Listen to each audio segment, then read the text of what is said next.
সেজদায় মাথা রেখে একটি দোয়া 41 বার পড়লে সকল আশা পূরণ হবে, সকল বিপদ দূর হবে, অভাব দূর হবে, কষ্ট দূর হবে, দুশ্মনের দুশ্মনী থেকে আপনি বাঁচতে পারবেন। চমৎকার একটি দোয়া। এই দোয়াটা আল্লাহ তাআলা পবিত্র কোরআনের ভিতরে কোট করে দিয়েছেন।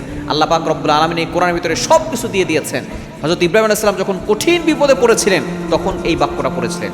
আপনি যখন কঠিন বিপদে পড়বেন তখন আপনি যে কোনো নামাজের পরে আপনি এমনি একটা সেজদা দিবেন। ওই সেজদায় গিয়ে আপনি এই ছোট্ট বাক্যটা আপনি 41 বার পড়বেন।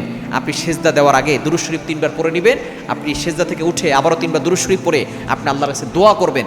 41 বার ছোট্ট একটা বাক্য, যে বাক্যটা ইব্রাহিম আলাইহিস সালাম কঠিন বিপদে যখন পড়েছেন, নমরুদ যখন হযরত ইব্রাহিম আলাইহিস সালামকে আগুনে নিক্ষেপ করেছিল, তখন তিনি আল্লাহর কাছে একটি বাক্য পড়েছিলেন, যে বাক্যের মাধ্যমে আল্লাহ পাক রব্বুল আলামিন বলছেন, কুলনা ইয়া নারু কুনি বারদাও ওয়া সালামান আলা ইব্রাহিম, হে আগুন আমার ইব্রাহিমের জন্য শীতলময় ঠান্ডা হয়ে যাও।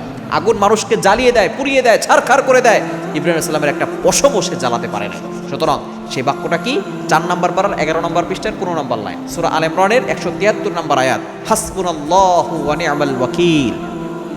হাসবুনাল্লাহু ওয়া নি'মাল ওয়াকিল, আমার আল্লাহ আমার জন্য যথেষ্ট। এই ছোট্ট বাক্যটা যদি আপনি 41 বার সেজদায় মাথা রেখে পড়তে পারেন, কারণ যখন আমরা সেজদা দেই মনে করি আমরা আমাদের কপালটা টাইলসে লাগাচ্ছি অথবা আমরা কার্পেটে লাগাচ্ছি। নো, হাদিসের ভিতরে এসেছে আকরাবু মা ইয়াকুনুল আবদু হুয়া সাজিদ, যখন কোনো বান্দা সেজদা করে তখন তার কপালটা আল্লাহর কুদরতি পায়ে ঠেকিয়ে দেয়। সুতরাং সেজদা করে আপনি আল্লাহর কাছে এই হাসবুনাল্লাহু ওয়া নি'মাল ওয়াকিল 41 বার পড়ে এরপর আপনি আল্লাহর কাছে দোয়া করবেন। দেখবেন আল্লাহ তাআলা আপনার সকল আশা পূরণ করবেন, বিপদ দূর করবেন, কষ্ট দূর করবেন, সকল বালা মুসিবত থেকে আল্লাহ আপনাকে হেফাজত করবেন।